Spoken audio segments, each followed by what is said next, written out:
Yeah, I'm not feeling this Wish.com version of the Shield. Ladies and gentlemen, welcome to Ringside Cinema. I am Money Mike, and yeah, I just got done watching NXT, and I want to talk about Jordynne Grace because I feel like the NXT women's roster right now did not need her. I think there's a lot to you could say about that the main roster Raw and SmackDown should have used her more. When you look up and down the NXT women's roster, it is stacked. I've said it before, everybody's said it. The best women's division in all of professional wrestling right now. But I don't think it needed Jordynne Grace. I think Jordynne Grace should have gone to Raw or SmackDown. Because when I do look at the landscape of Raw and SmackDown right now, I think Raw and SmackDown right now, when you look at their women's divisions, it needs a shakeup. It needs fresh faces, fresh feuds. Yes. Do people want to see Charlotte Flair versus Tiffany Stratton? Sure, I do.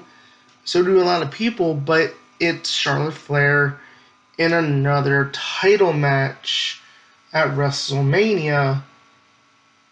And hey, she hasn't really changed her character. She's the same old character, same old Charlotte. Then you look at Raw, and you go, the last part of Raw, the whole last year, 2024, was basically built around Liv Morgan, Rhea Ripley. That was it. That was it. You know, we didn't really get to see Liv Morgan with anyone else until December. Saturday night, the main event, when she had that match with Io Sky, and people were like, hey, why couldn't she find other people before? Like, this was good. Like, this is good for Liv Morgan because her title run was so tied up into Rhea Ripley. It was like, why wasn't Liv allowed to fight other people on the roster, right? Raw and SmackDown right now needs fresh faces. We saw, Bayley, she's been champion. Nia Jax, she was champion. Tiffany Stratton now is having her run. And she, of course, has a bright future in the WWE. But then you bring Charlotte back, and like I said, same old character, she wins the Royal Rumble. And then if she beats Tiffany Stratton, then it's like, okay, well, we've seen Charlotte as champion plenty of times. So what's different? What's new? And again, where are they going with Raw, right? Because Rhea Ripley right now, who is she going to face? We know she's facing Io Sky on the Raw after Elimination Chamber. And a lot of people are suspecting that Liv Morgan will win the Chamber match, which will then set off the course for another Rhea and Liv feud and another Rhea Liv match. Please don't do that.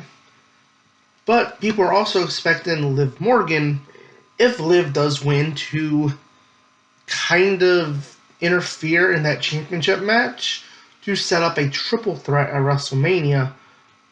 But at the same time, I go, who else in that chamber match could face Rhea? And I go, Bianca. People have been also wanting to see Rhea versus Bianca. Okay, you could do Rhea versus Bayley, and if you want to find a way to get Io in the match, make it a triple threat to play off of last year's Mania with Io and Bayley, I'm fine with that. Bianca, Naomi, obviously, I think they're kind of tied up in the tag team title picture, and also the whole Jade storyline. Liv Morgan, Raquel, I think they're going to transition to the tag team title scene probably for the near future going forward. So to me, I look at Jordynne Grace down at NXT. She just had a huge win, part of a 6-woman tag team match, teaming with Julia and Stephanie Vaquer. And I look at the current state of Raw and SmackDown's women's division, and I go, it needs a shakeup. It needs fresh faces. Like, to me, Jordynne Grace would have been that shakeup, that new face that I think people have been looking for. For the better part of 2024, Raw was Liv and Rhea on Raw. Then SmackDown was kind of Bayley, Nia, Naomi. Like, at this point, we've seen everything within the current feuds on TV. We need something new. Now, obviously, you could have Bayley versus Rhea. Like I said, that's a new feud. That's great. But does Bayley really need another championship match at WrestleMania? Same with Bianca. I think Bianca, she's great in the tag team division, but she also should be fighting for a world title.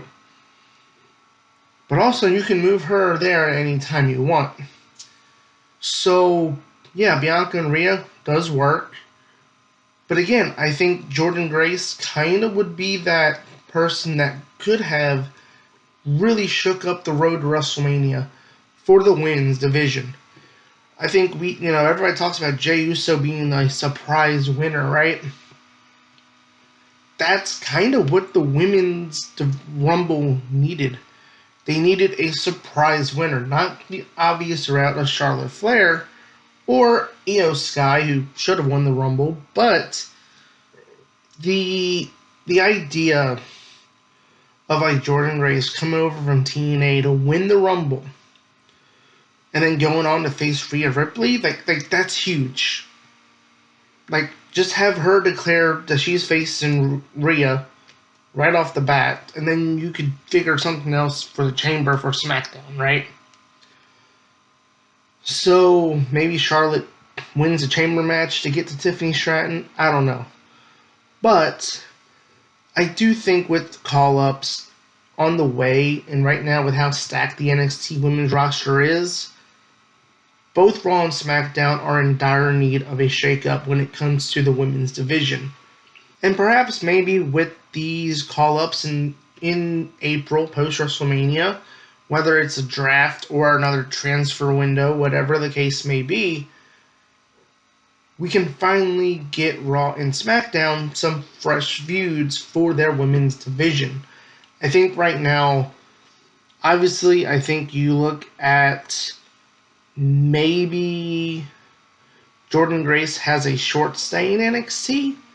She was eyeing Stephanie Vaquer and Julia at the end of the show, kind of looking at their titles, because she was standing in the middle and they were on the side as they were celebrating.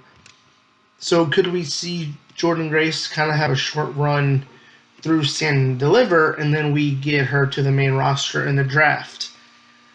Also, JC Jane, Fallon Henry, Fatal Influence, that whole group. I think you could bring them up to the main roster. You could even do Kalani Jordan, who's been down to NXT for a while. Soruka.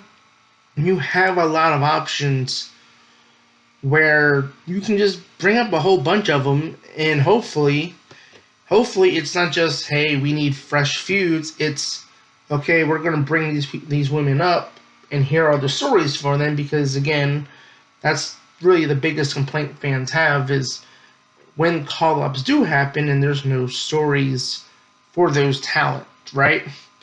So, yeah. Honestly, I'm kind of, in between, because Jordynne Grace and NXT, I think that's cool. But I do think the main roster, when you look at what is going to be happening for WrestleMania, I think could have used Jordynne Grace more. And especially with the mid-card titles, whether it's the US title or the Intercontinental title, Jordynne Grace could have easily fit in there as well. So having her kind of in NXT when she's already kind of done and running NXT before doesn't really make any sense why they keep bringing everyone down to NXT when really she was main roster ready. So hopefully it's a short run for Jordynne Grace. Hopefully post WrestleMania we will see the women's division on Raw and SmackDown get a real shake-up with some fresh faces and some fresh feuds, and hopefully Jordynne Grace will be one of those key players in the women's division in 2025 on Raw and SmackDown. Comment below, did you guys think Jordynne Grace should have went to NXT, or should have went to Raw or SmackDown? Comment below. And again, as always, I've been your host, Money Mike. And who else is excited for the Hardys in next week, returning to the WWE? Is that a hint at 2K25 DLC? Comment below, and as always, you've been watching Ringside Cinema. Ringside Cinema, living out the dream, living out the dream, living out the dream. Lights down, time to go. Cheers for heroes we know. Ringside forever. Oh, wrestling.